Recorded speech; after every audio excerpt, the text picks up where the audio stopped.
Année après année, le cosmos nous dévoile ses secrets, ses explosions d'étoiles, ces gigantesques trous noirs, ces impressionnants nuages de gaz. Partout, sur Terre comme dans l'espace, des télescopes de haute technologie captent les signaux d'un univers invisible, d'un cosmos dont la taille, l'âge et la violence sont à peine concevables. Les télescopes élargissent sans cesse notre champ d'observation de l'univers. Les scientifiques se livrent une course effrénée à la découverte, à l'aide de télescopes toujours plus grands, toujours plus hauts et toujours plus perfectionnés.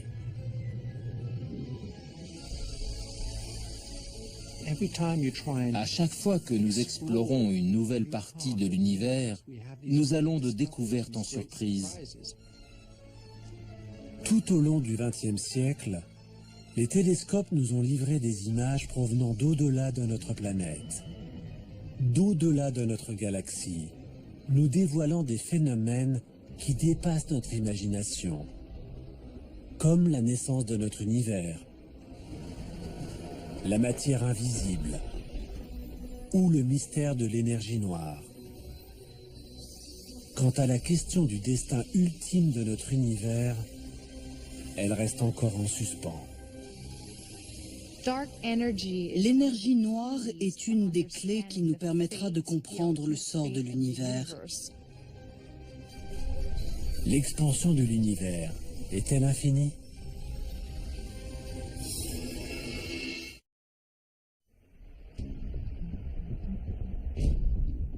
Au début du XXe siècle, l'univers connu se limitait à notre galaxie, la Voie lactée.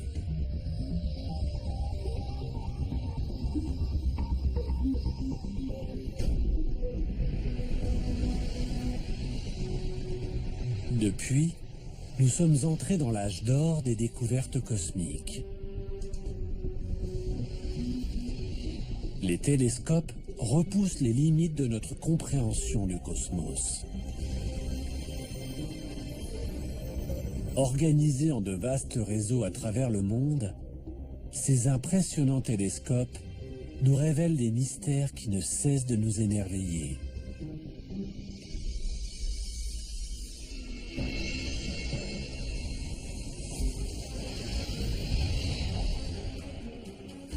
Nous contemplons, ébahis, la beauté des planètes de notre système solaire. Les majestueux anneaux de Saturne,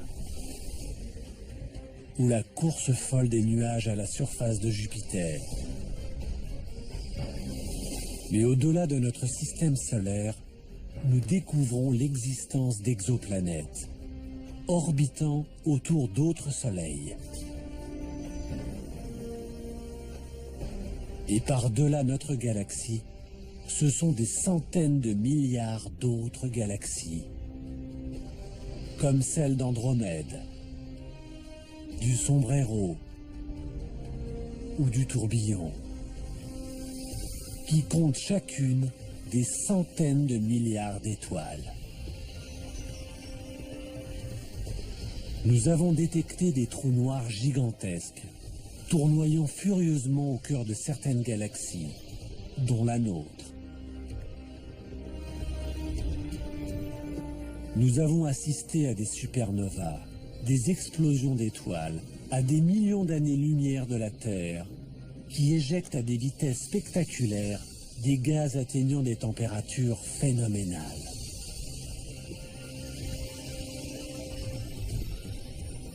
Et à l'intérieur d'épais nuages de gaz et de poussière, s'élevant à plusieurs milliards de kilomètres, nous avons décelé la naissance de nouvelles étoiles.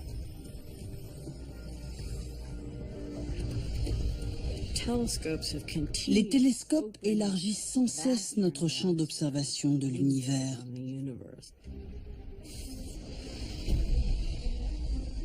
Aujourd'hui, les télescopes les plus perfectionnés nous livrent des mystères jusqu'alors invisibles, que nous commençons seulement à comprendre. La matière noire, la trame invisible sur laquelle tout notre cosmos est bâti. Et l'énergie noire, une force invisible, mais d'une telle puissance qu'elle repousse les limites de notre univers.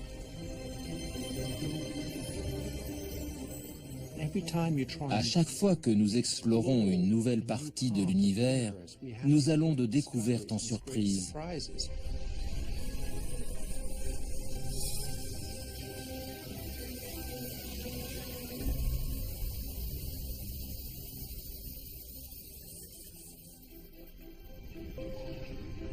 Remontons au début du XXe siècle. À l'époque, l'univers connu est bien plus petit. Il y a d'abord notre système solaire, avec le Soleil, la Terre et les autres planètes. Puis tout autour, les millions d'étoiles qui, avec le système solaire, forment notre galaxie, la Voie lactée. Et puis plus rien. L'univers s'arrête là. Mais une question hante cependant les astronomes. La grande question qui agitait le début du XXe siècle était de savoir si l'univers ne se constituait que de notre Voie lactée ou s'il existait d'autres galaxies. Que s'est-il passé depuis? Comment les télescopes ont-ils réussi à révéler une si grande partie de notre cosmos jusqu'à atteindre ses extrémités?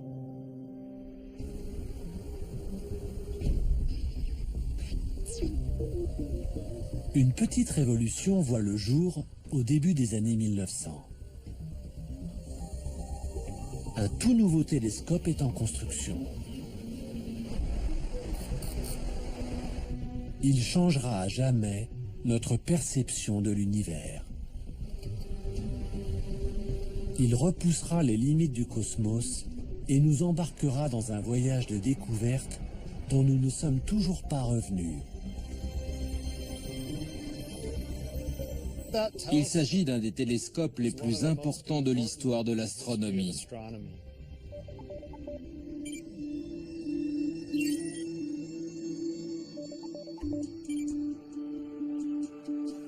Voici comment tout a commencé.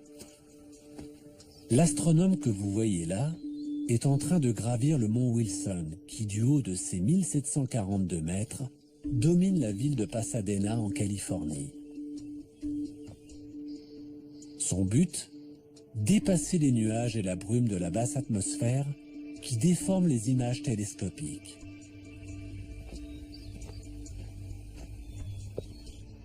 Il souhaite étudier la possibilité de construire un observatoire au sommet de ce mont, car l'air y est d'une grande pureté.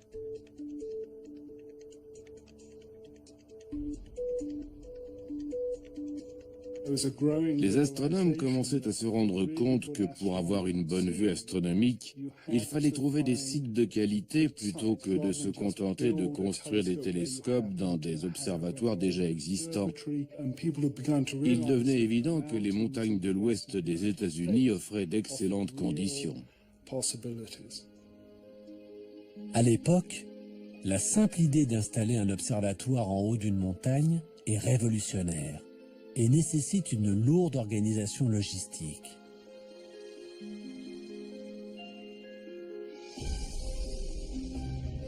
Prudemment, des centaines de tonnes de béton et d'acier sont acheminées sur d'étroits chemins de montagne.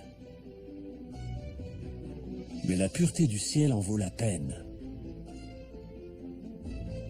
L'observatoire du mont Wilson deviendra le plus haut observatoire du monde, ainsi qu'une référence pour tous les autres observatoires construits par la suite.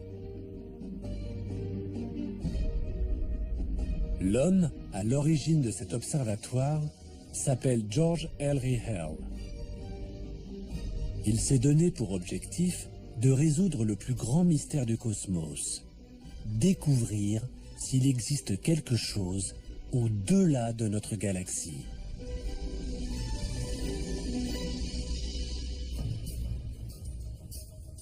Mais dans son esprit, gagner en altitude n'est qu'un début. Pour pouvoir voir jusqu'au fin fond du cosmos avec la plus grande clarté, son observatoire doit être équipé du plus grand télescope du monde.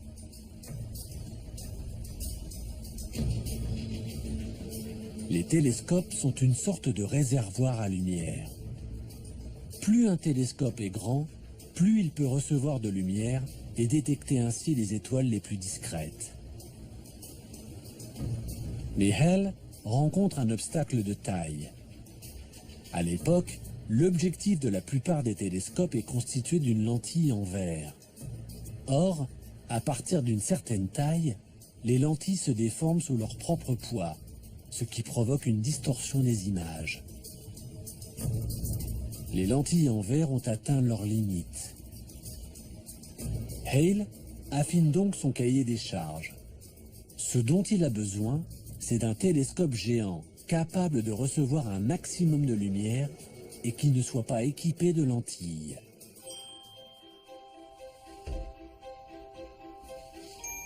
Il se tourne alors vers un télescope inventé par Isaac Newton en 1668.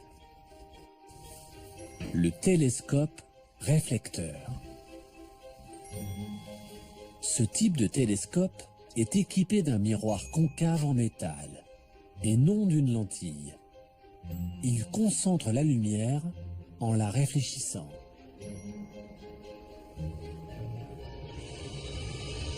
Hale décide alors d'entreprendre la construction du plus grand télescope réflecteur jamais construit. La construction de cet instrument géant nécessite une technique et des moyens révolutionnaires.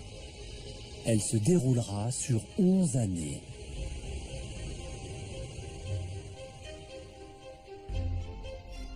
Ce miroir concave, d'un diamètre de 2,50 m, pèse plus de 4 tonnes. Il est fixé à la base d'un tube d'acier long de 12 mètres et est abrité par un dôme de 30 mètres de diamètre.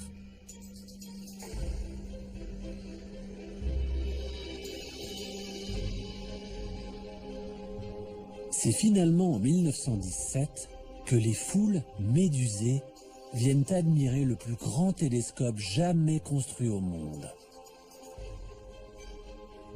The scientific eye of America. To this mecca of stargazers flock astronomers from all nations.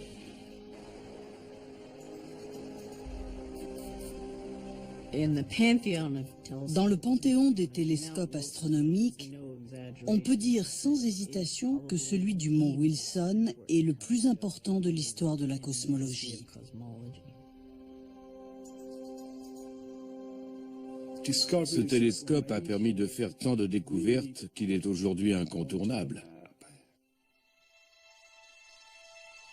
Rapidement, cet immense télescope est dirigé vers une des plus vieilles énigmes de l'astronomie. Depuis des siècles, ces étranges nuages lumineux qui flottent parmi les étoiles intriguent les astronomes. Ce sont des nébuleuses. Certaines se présentent sous forme de tourbillons ovales, d'autres arborent de délicates spirales étoilées ou déploient dans le ciel leurs tentacules. Elles sont des milliers à apparaître dans l'objectif des télescopes, mais personne ne connaît ni leur nature, ni à quelle distance elles se trouvent. Certains astronomes pensent que quelques-unes de ces nébuleuses pourraient se trouver en dehors de notre Voie lactée. Ces nébuleuses seraient-elles alors ce que l'on appelle à l'époque des univers-îles, des galaxies semblables à la nôtre? Si tel est le cas, alors notre connaissance de l'univers et de ses limites s'en trouverait bouleversée. L'observatoire de Hale lève enfin les contraintes techniques qui paralysaient jusqu'alors les recherches astronomiques.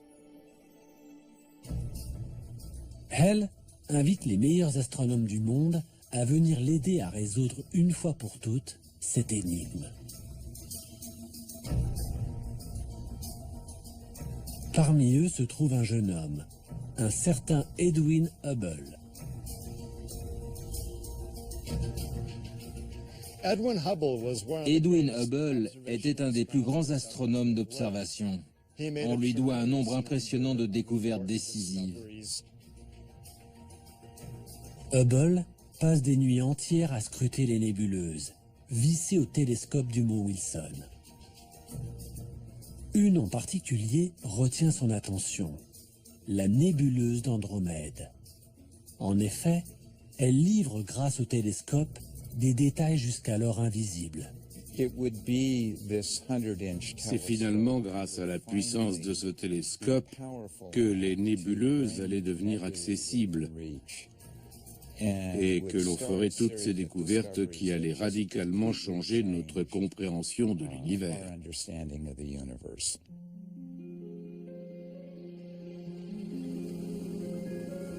Hubble arrive à distinguer des étoiles à l'intérieur de la nébuleuse d'Andromède. Mais pour savoir s'il s'agit réellement d'un univers-île, qui se trouverait en dehors de la Voie lactée, il doit d'abord trouver à quelle distance elle se trouve de la Terre, ce qui est plus facile à dire qu'à faire.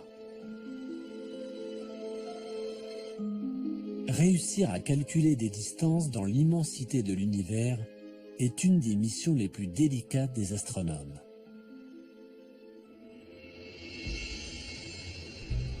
À l'instar des phares de voiture, plus les étoiles sont proches, plus elles brillent fort.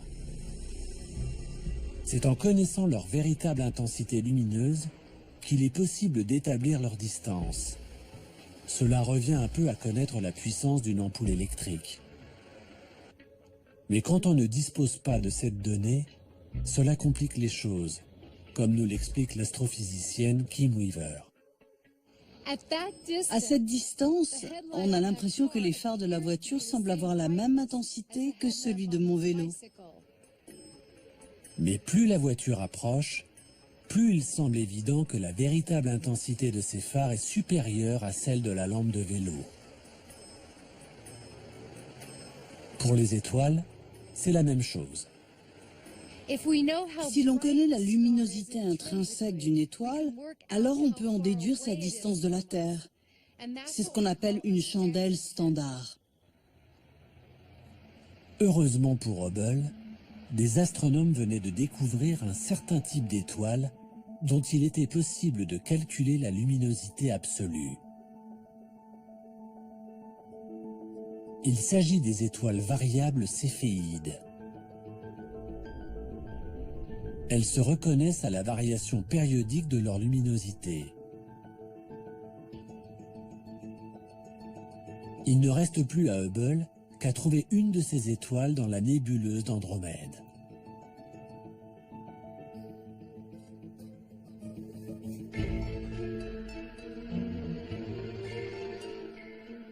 La nuit, il scrute patiemment les cieux à l'aide du télescope. Et le jour, il analyse les clichés pris durant la nuit, dans l'espoir de repérer une étoile dont la luminosité aurait changé.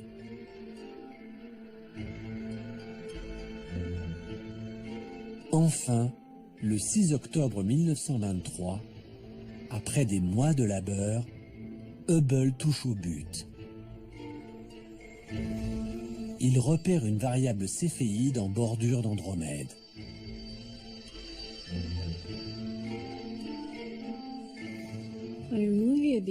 Voici le cliché original d'Edwin Hubble, sur lequel il a trouvé la première céphéide de la galaxie d'Andromède.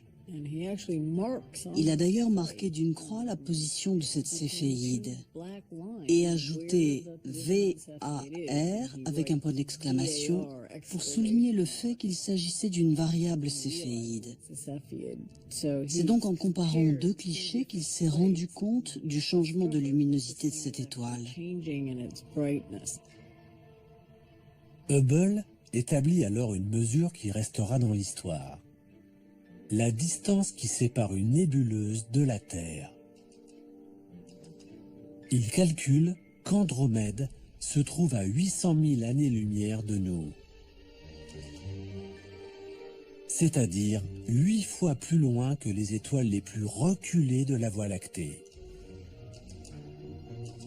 Par conséquent, Andromède se trouve à l'extérieur de la Voie lactée.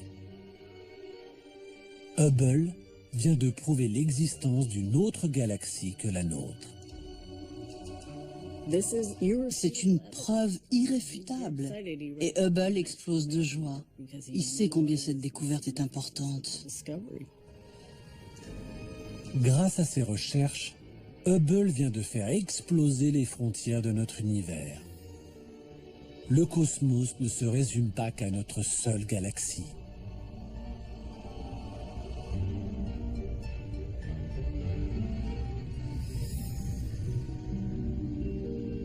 Hubble découvre ensuite qu'Andromède n'est pas unique et qu'il existe encore des douzaines de nébuleuses qui sont en fait des galaxies.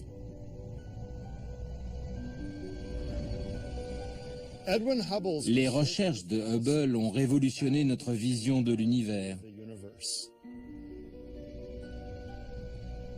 Aujourd'hui encore, les télescopes les plus puissants au monde ne font qu'explorer l'univers découvert par Hubble.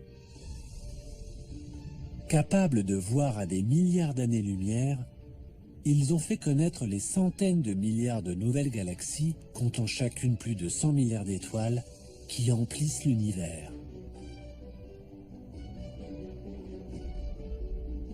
Multipliez tous ces chiffres entre eux, et vous obtiendrez plus d'étoiles dans le ciel que tous les grains de sable des déserts et des plages de la Terre entière.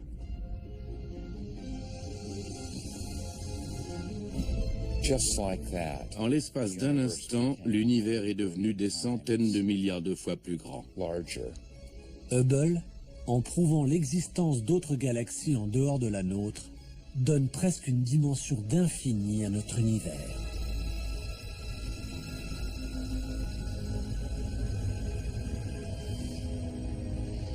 Mais ce qu'il est sur le point de découvrir promet d'être encore plus extraordinaire.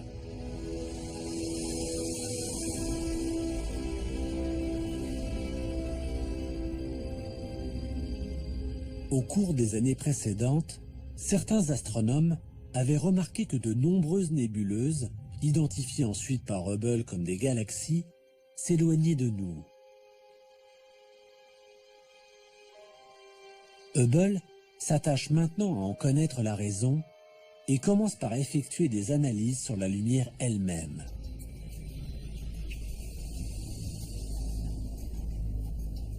Il utilise pour cela une méthode mise au point dans les années 1800.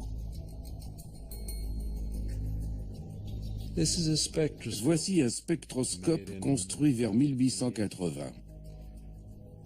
Il fait partie de la première génération d'instruments utilisés pour étudier la lumière du Soleil. C'est le genre d'instrument qui a transformé l'astronomie, parce qu'il permet de décomposer la lumière comme jamais on n'aurait pu l'imaginer. Le spectroscope fait apparaître le spectre de la lumière blanche sous forme d'un arc-en-ciel de couleurs. Ce spectre contient des informations utiles pour comprendre le déplacement des étoiles. La lumière se compose d'ondes. Chaque couleur a sa propre longueur d'onde. La longueur d'onde de la lumière bleue est courte, tandis que celle de la lumière rouge est plus longue. Mais quand une galaxie fuse à travers l'univers, on peut observer depuis la Terre une variation de sa longueur d'onde. Si la galaxie se rapproche de la Terre, sa longueur d'onde se rétrécit et apparaît dans les tons bleus. Si la galaxie s'éloigne de nous, alors sa longueur d'onde s'étale et tire vers le rouge. C'est ce que l'on appelle le décalage vers le rouge. Ce phénomène peut servir de compteur de vitesse cosmique. Plus la vitesse d'éloignement de la galaxie est importante, plus sa longueur d'onde se décalera vers le rouge.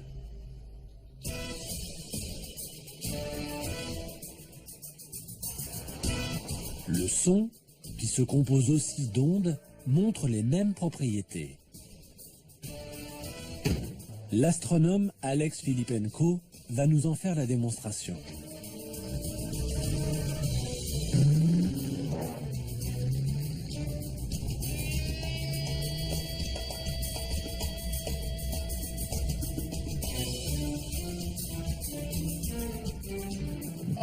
Ça va être amusant. Je vais klaxonner. C'est parti. Le ton du klaxon est constant, bien que la voiture soit en mouvement. Le son qu'entend Filippenko depuis son siège de conducteur est constant. Il ne change pas. Filippenko va à présent rester au bord de la route pour écouter le son du klaxon quand la voiture passera devant lui.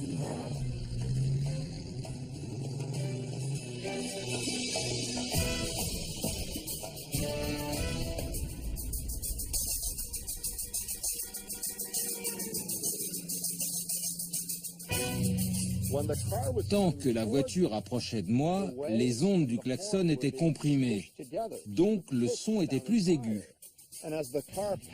Mais quand elle a commencé à s'éloigner, les ondes se sont allongées et le son semblait plus grave.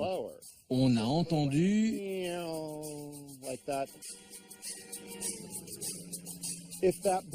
Si cette voiture bleue avait roulé beaucoup plus vite, alors la haute fréquence de la lumière bleue se serait étirée et la couleur bleue aurait tiré vers le rouge. Nous aurions vu la voiture rouge. C'est ce qu'on appelle le décalage vers le rouge.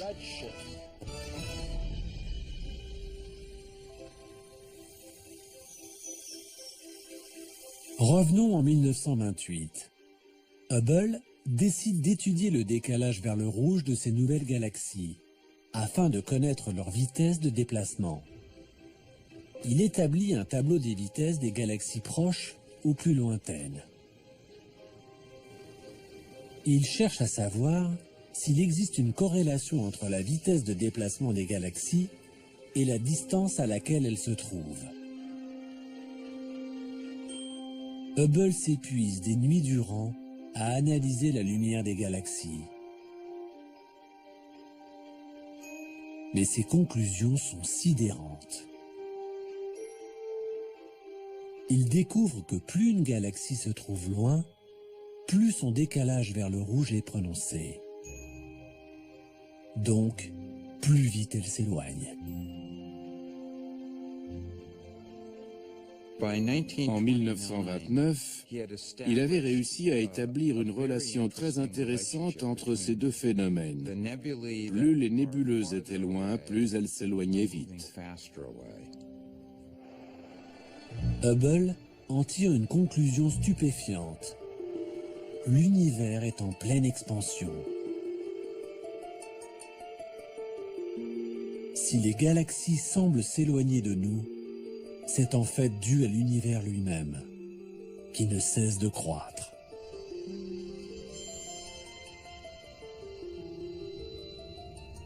Je vais vous expliquer ce qui se passe dans un univers en expansion. Imaginons un univers hypothétique unidimensionnel où ces balles de ping-pong représentent les galaxies et l'élastique, l'univers qui les sépare. Plus l'univers s'étend, plus les balles s'éloignent les unes des autres. Et c'est l'univers tout entier qui s'étend. Plus il y a d'espace, plus on a l'impression que les galaxies les plus lointaines s'éloignent de nous. La découverte de Hubble est une des avancées les plus importantes de l'histoire de l'astronomie. L'univers n'est pas statique. Il ne cesse au contraire de grandir. Si ces galaxies s'éloignent les unes des autres, c'est parce que l'espace qui les sépare est en train de croître. Cette conclusion relève du génie. Jamais Hubble n'aurait été capable de faire une telle découverte sans le télescope du mont Wilson et son miroir de 2,50 m.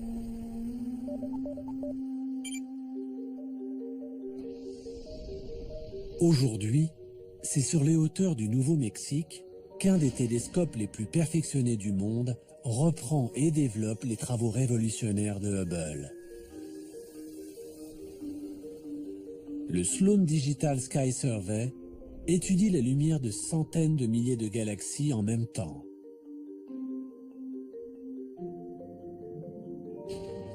Chacun de ces disques en aluminium est en fait une carte des galaxies qui peuvent être observées pendant une partie de la nuit.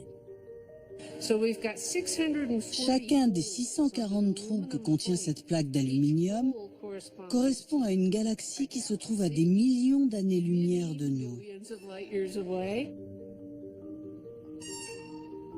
Ces trous sont reliés par des fibres optiques à une version améliorée du spectroscope utilisé par Edwin Hubble afin de mesurer le décalage vers le rouge de chaque galaxie.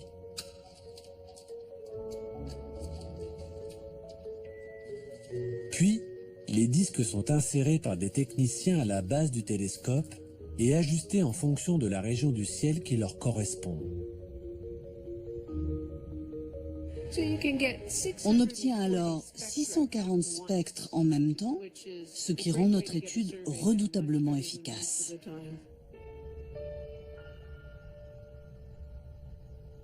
Grâce à cette méthode, on connaît aujourd'hui la vitesse de plus de 930 000 galaxies. Nous commençons donc à avoir une image plus précise de l'univers dans lequel nous vivons et de la rapidité de son expansion.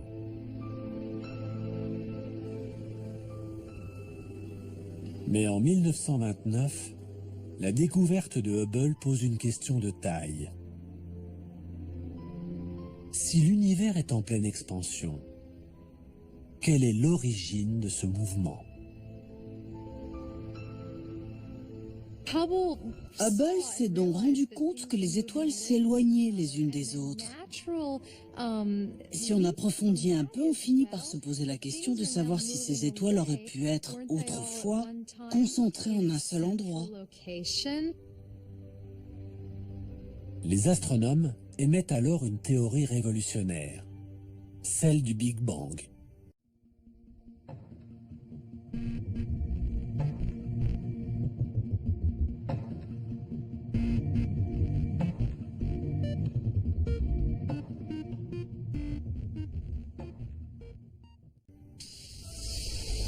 L'instant unique de la naissance de notre univers. Cette idée est à tel point révolutionnaire que les scientifiques ont du mal à y croire. Il était impossible d'observer ce phénomène. Cela paraissait absurde à l'époque. Einstein lui-même n'y croyait pas. Non seulement personne n'adhérait à cette théorie, mais en plus, les télescopes d'alors ne permettaient pas d'observer les effets du Big Bang.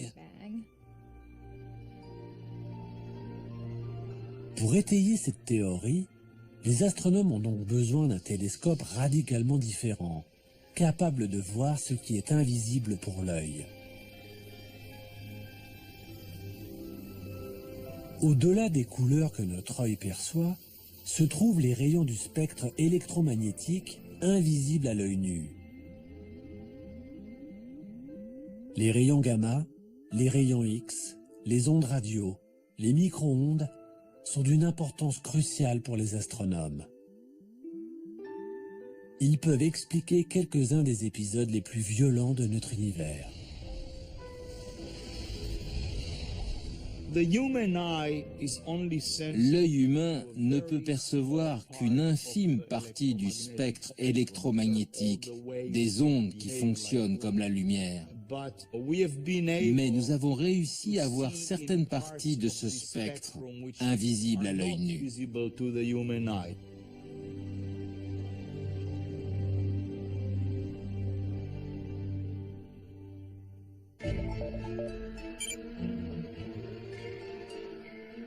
« 1964.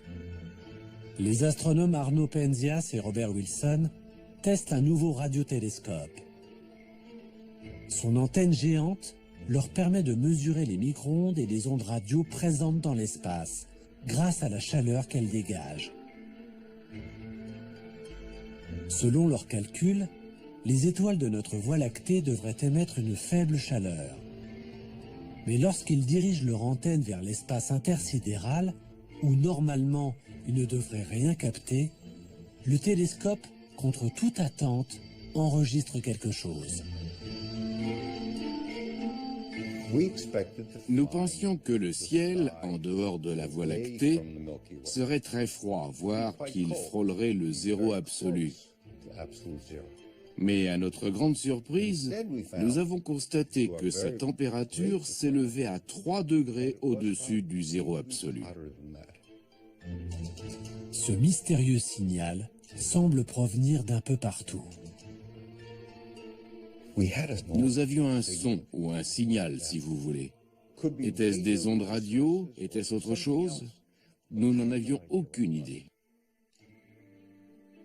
Penzias et Wilson pensent d'abord qu'il s'agit d'un problème de fonctionnement du télescope qui provoquerait une interférence.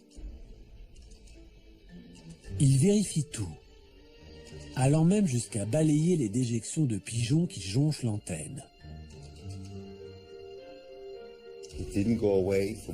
Le son était toujours là, été comme hiver, nuit et jour, en permanence, et provenant de partout.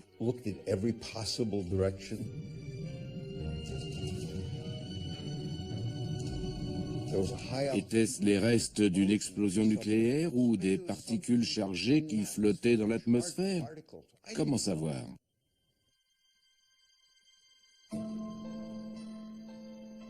Penzias et Wilson sont dans une impasse. Mais ils entendent parler de travaux menés par une équipe de scientifiques un peu plus loin dans leur rue, à l'université de Princeton. Robert Dicke et ses collègues viennent de démontrer qu'il devrait être possible de capter la rémanence du Big Bang. Ils en ont même calculé la température qui devrait atteindre les 3 degrés Kelvin au-dessus du zéro absolu.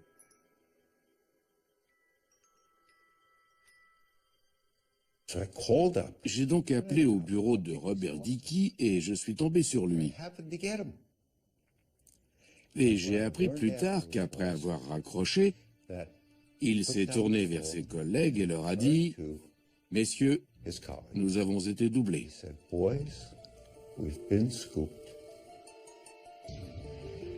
Penzias et Wilson viennent sans le savoir de trouver la première preuve physique de l'existence du Big Bang.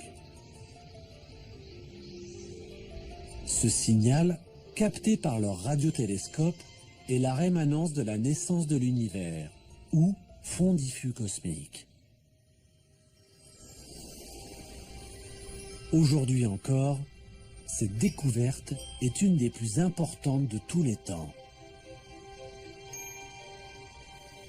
Nous entendions l'écho de la création. En 1978, Penzias et Wilson reçoivent le prix Nobel.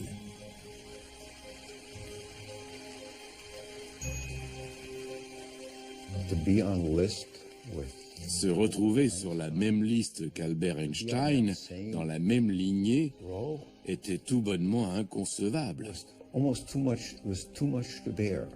Comment se comparer à toutes ces personnalités qui avaient reçu des prix Nobel?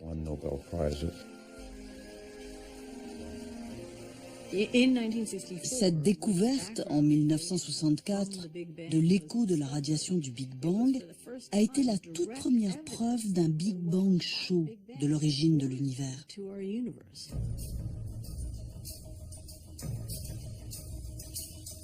Penzias et Wilson avaient donc mis le doigt sur une preuve directe du Big Bang. Mais il faudra attendre encore 37 ans et l'arrivée d'une technologie micro-ondes bien plus sophistiquée pour comprendre comment le Big Bang a pu créer l'univers tel que nous le connaissons aujourd'hui.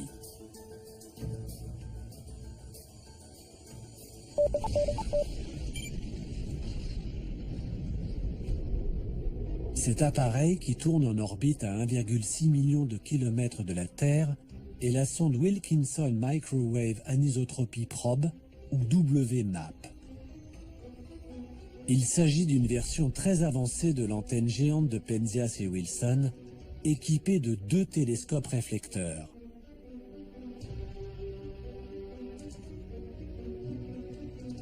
La mission de la sonde WMAP est l'étude du rayonnement thermique cosmologique dans le moindre de ses détails, afin d'en savoir plus sur la formation des galaxies. Avec la WMAP, nous tentons de remonter jusqu'aux tout premiers instants de l'univers. 1 an après la mise en orbite de la sonde, les premiers résultats sont cartographiés.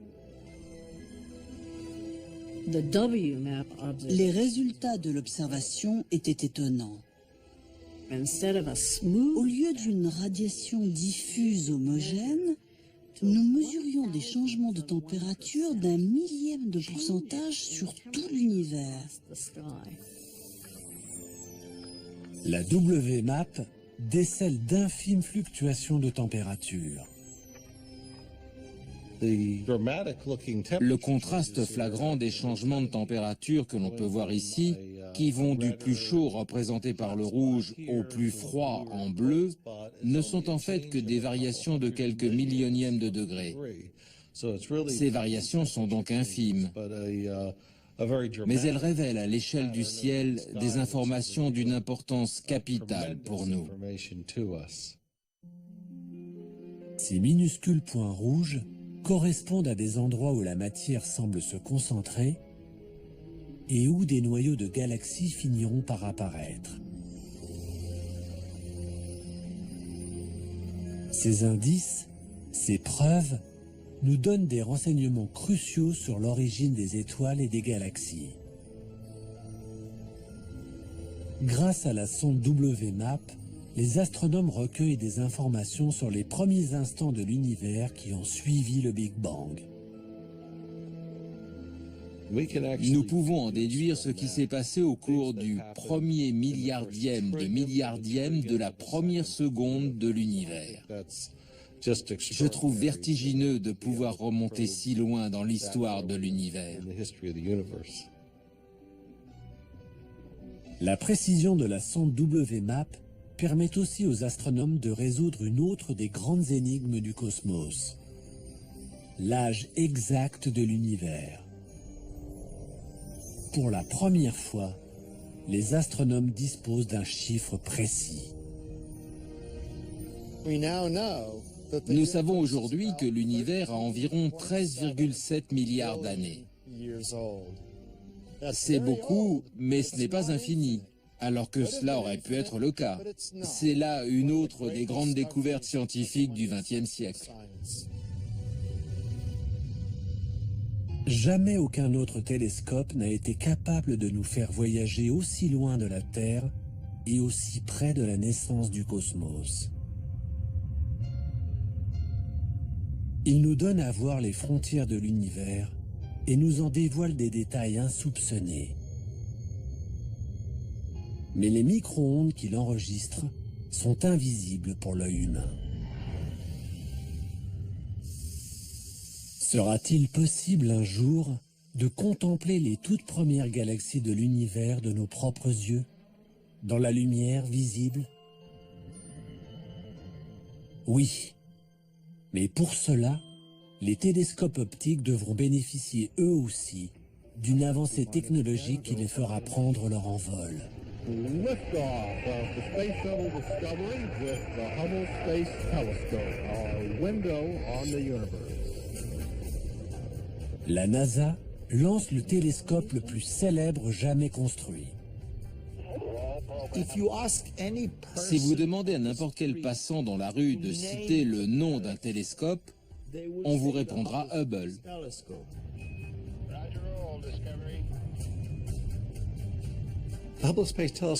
Le télescope spatial Hubble est certainement le télescope le plus productif de l'histoire. Son impact historique est comparable à la première fois où Galilée a dirigé son télescope vers le ciel. Ce télescope de 12 tonnes est un monument à la mémoire de l'homme qui a fait reculer les frontières de notre univers connu.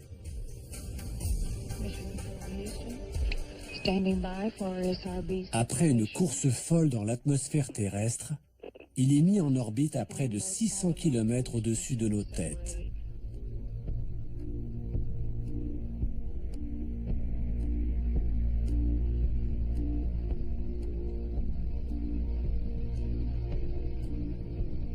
Depuis que Hale avait fait construire un observatoire sur une montagne, les astronomes rêvaient de pouvoir envoyer un télescope dans l'espace. Ici, bien loin de toutes les interférences de l'atmosphère terrestre, aucun nuage, aucun brouillard, aucune turbulence ne vient obscurcir la lumière de l'univers.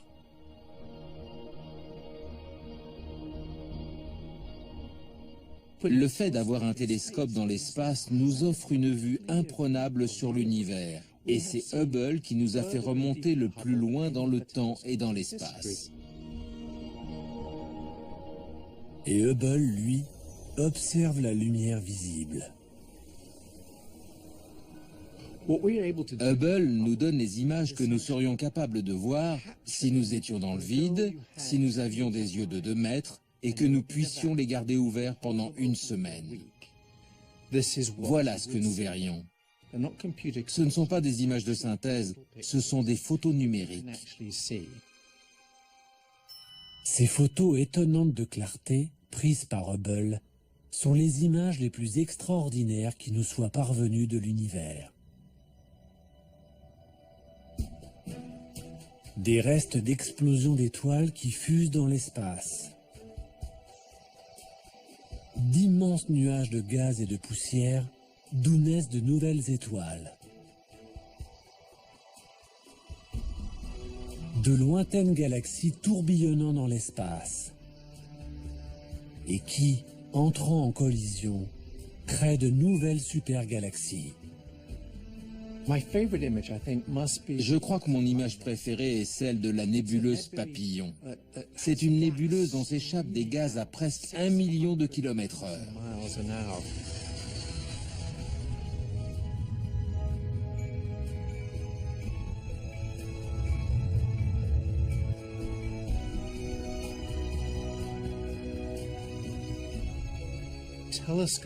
Nous remontons dans le temps. Nous pouvons voir des photos dont le voyage a commencé il y a 13 milliards d'années et qui ont mis autant de temps pour arriver jusqu'à nous. Ce n'est pas seulement dans l'espace que nous voyageons, mais aussi dans le temps. En 1995, les astronomes décident de tester la capacité de Hubble à remonter dans le passé. Ils le dirigent vers un minuscule point noir de l'univers et attendent de voir ce que Hubble leur transmettra.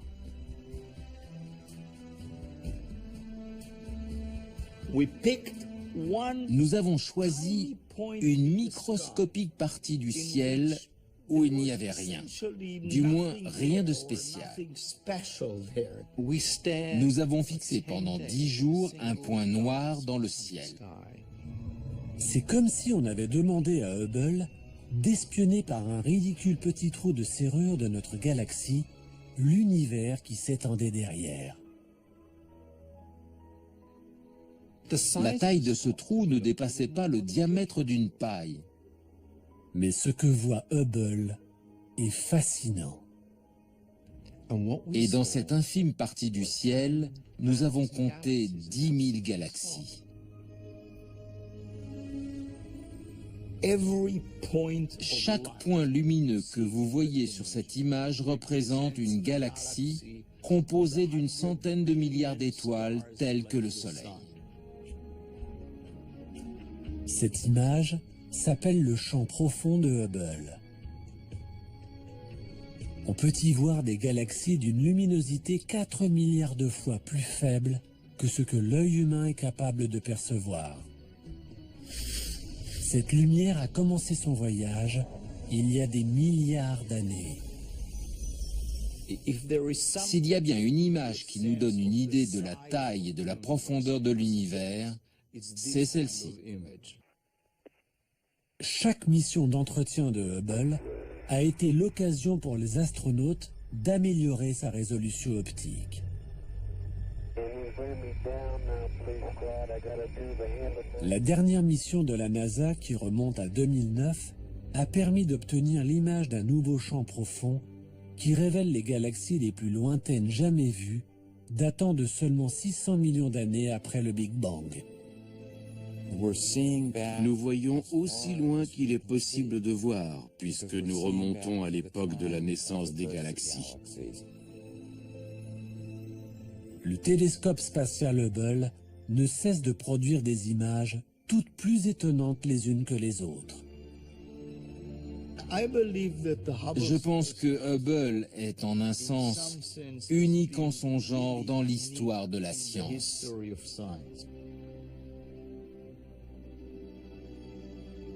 Il a déclenché la fièvre des grandes découvertes. Et chaque homme, chaque habitant de cette terre se l'est en quelque sorte approprié.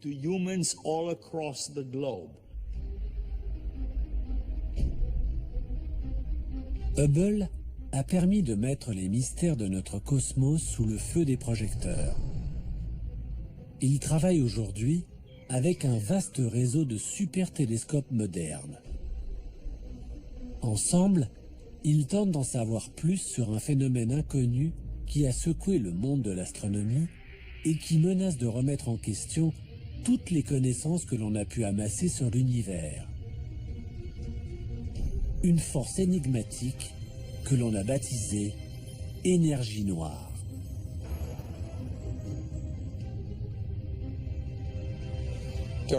L'énergie noire est une énigme absolument totale. C'est une énergie qui semble avoir été créée de rien, du vide sidéral. Nous ne savons pas ce que c'est. Rien ne laissait présager de la découverte d'une telle énergie noire.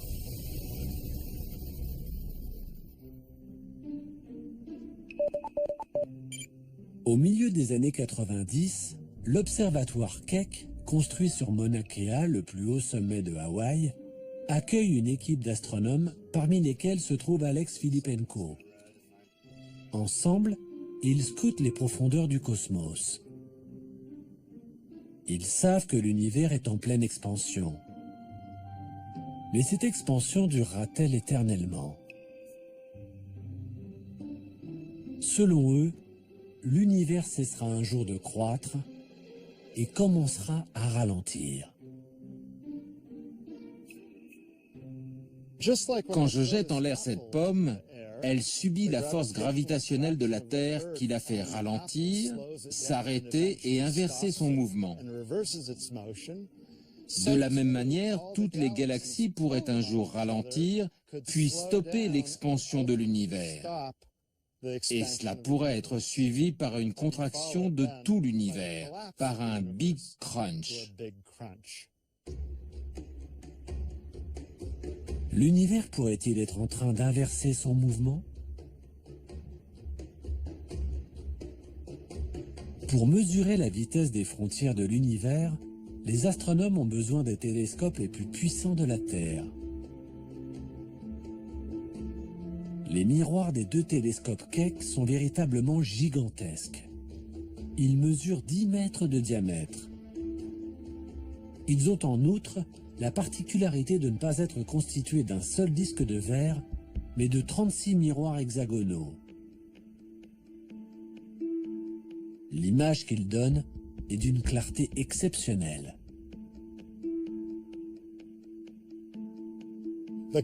Les télescopes Keck sont de fantastiques outils. Ils nous permettent de voir des galaxies qui se trouvent aux confins de l'univers visible, à 10, 11 ou même 12 milliards d'années-lumière.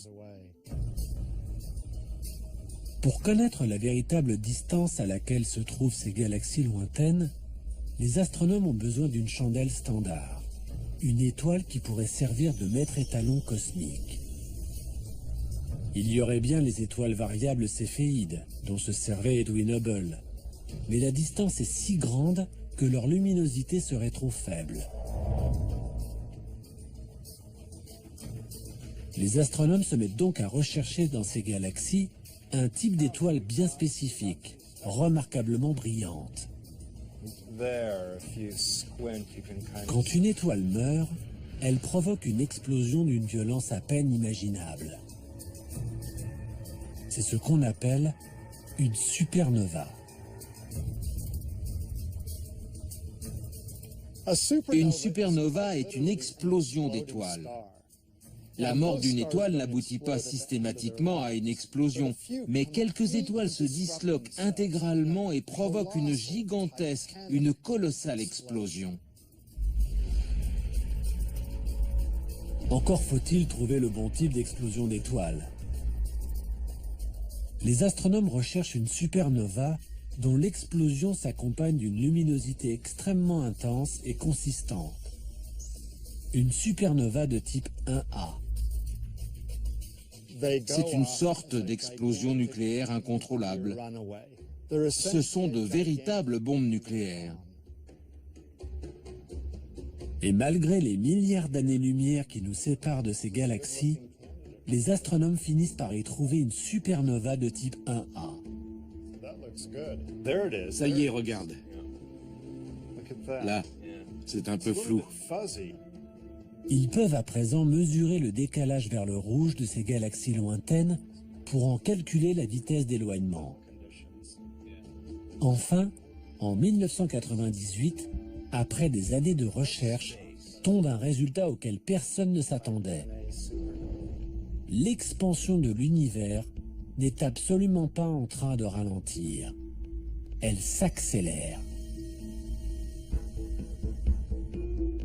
À notre grande surprise, nous nous sommes rendus compte que la vitesse d'expansion de l'univers avait augmenté. Au lieu de ralentir, elle accélérait. Comme si ma pomme faisait zoom, comme ça. Cette conclusion était hallucinante. Une force mystérieuse, impossible à voir, est donc en train de défier la gravité et de repousser toujours plus loin les frontières de l'univers. Les astronomes ont donné à cette force le nom d'énergie noire.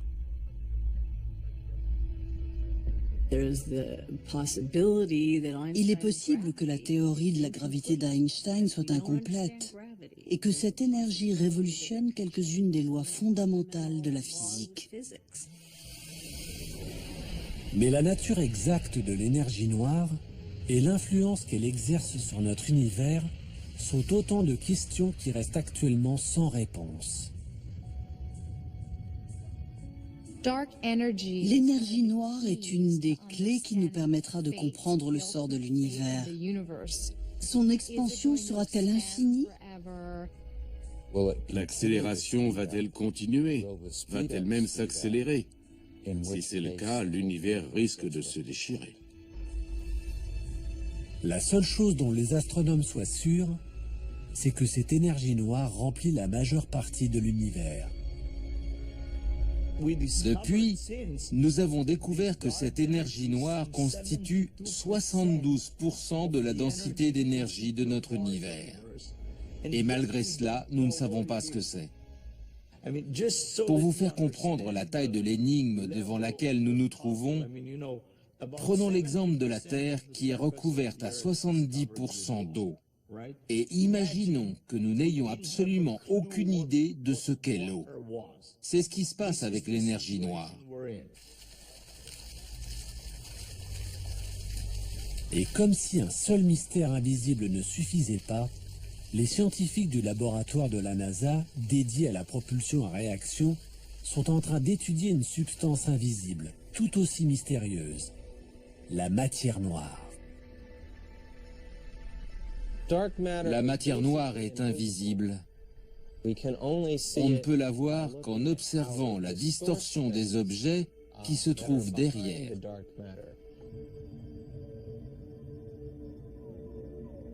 Les images prises par le télescope Hubble servent aussi à présent à localiser la matière noire dans l'univers.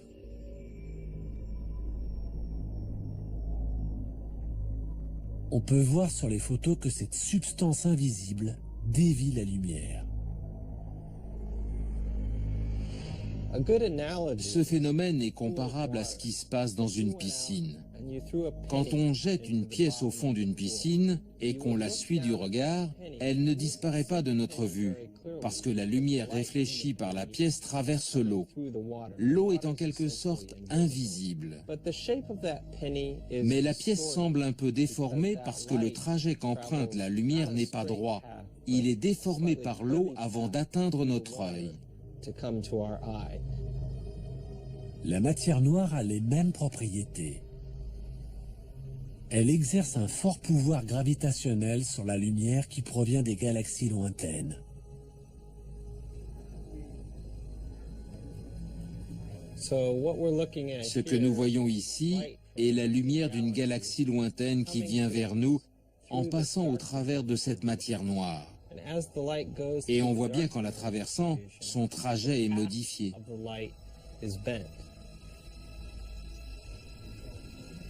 Les astronomes ont calculé que cette matière noire remplit 23% de l'univers. Ajoutez à cela l'énergie noire, et il ne reste plus que 5% de l'univers qui ne soit pas invisible.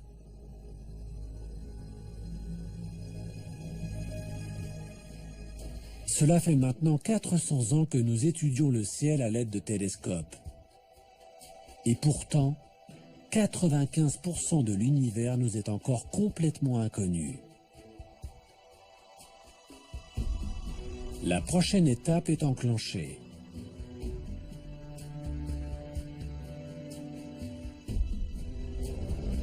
Une nouvelle génération de télescopes, propulsés dans l'espace, installés sur les plus hauts sommets de nos montagnes ou enfouis à des kilomètres sous terre, se prépare à révolutionner une fois de plus notre compréhension de l'univers. Notre connaissance de l'univers dépend exclusivement des télescopes. Ils sont notre unique moyen d'exploration.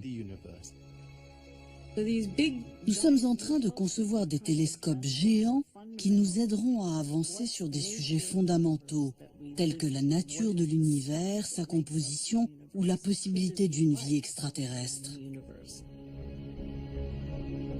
La très grande sensibilité des instruments scientifiques actuels les rend capables d'étudier aussi bien le visible que l'invisible. Ce sont eux qui nous livreront les clés des plus grands mystères de notre cosmos. Nous sommes sur le point de découvrir la partie invisible de notre univers. Depuis le jour où pour la première fois l'homme dirigea un télescope vers le ciel, nous n'avons cessé de chercher à découvrir les limites de notre univers. Les progrès de la technologie ont donné naissance à des télescopes toujours plus gros, toujours plus hauts, toujours plus perfectionnés. Grâce à eux, nous avons eu la chance de faire des découvertes toutes plus vertigineuses les unes que les autres. Nous savons à présent combien nous sommes petits comparé à l'immensité de notre univers. Nous sommes même sur le point de découvrir des planètes sur lesquelles pourraient se développer des formes de vie. Y a-t-il des planètes semblables à notre Terre? La vie existe-t-elle ailleurs? Nos futurs télescopes pourraient bien être capables de répondre à ces questions. Étape par étape, nous avons franchi les limites de notre planète, puis de notre galaxie, dépassé ensuite des centaines de milliards d'autres galaxies et atteint les confins de notre univers. Nous sommes virtuellement remontés jusqu'au Big Bang et à l'origine des temps. Les télescopes remettent en question tout ce que nous pensions savoir de notre planète et de sa place dans l'univers.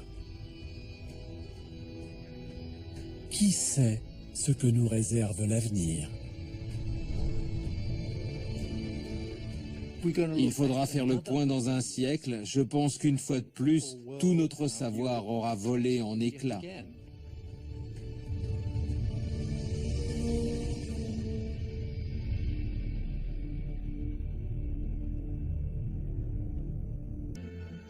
Les astronomes